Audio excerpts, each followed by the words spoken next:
இந்த கழிவறையிலேருந்து தான் அவங்க எடுத்திருக்கிறாங்க. மறைஞ்சிருந்து எடுத்த இந்த பகுதி. இதே இடத்துல நம்ம நிற்கிறோம். இப்போ இந்த ஜன்னல் வழியாக தான் மறைந்திருந்து பயந்து கொண்டே அந்த இளைஞர் பதிவு செய்திருந்த காட்சி. இங்கிருந்து செல்போனில் எடுத்து பதற வைக்கும் படி இந்த இடத்துல தாக்குதல் சம்பவம் நிகழ்ந்திருக்கிறது. அதை துணிகரமாக நீதிமன்றத்திலும் அந்த இளைஞர் சாட்சியாக சொன்னதுதான் அந்த இளைஞரை தாக்கக்கூடிய நிகழ்வு இந்த கோசாலையில் தான் நிகழ்ந்தது.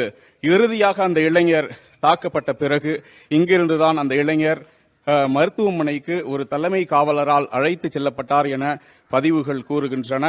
இந்த இடம் அந்த இளைஞர் இறுதியாக உயிரோடு இருந்த ஒரு பகுதி. அது குறித்த காட்சியும் வெளியாகி இருந்தது. மனதை வேதனை அடைய செய்திருந்தது. இந்த இடத்துல சில காவலர்கள் அவரை அமர்ந்திருந்த நிலையில அவரை கொடூரமா லத்தியால தாக்கி கொண்டிருந்தாங்க. அந்த லத்திகள் சிதறி கிடந்தது. இந்த இடம் பாத்தீங்க அப்படின்னா கோசாலை அப்படின்னாவே இப்ப எவ்வளவு தூரத்துக்கு சுத்தமா இருக்குது.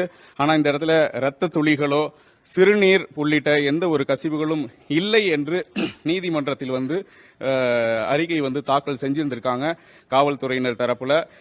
அந்த இளைஞர் தப்பி ஓட முயன்றதாகவும் அவர் கீழே விழுந்து வலிப்பு ஏற்பட்டு அவர் இறந்து விட்டார் எனதான் காவல்துறையினர், திருபுவனம் காவல்துறையினர் எஃப்ஐஆரில் குறிப்பிட்டிருக்கிறார்கள்.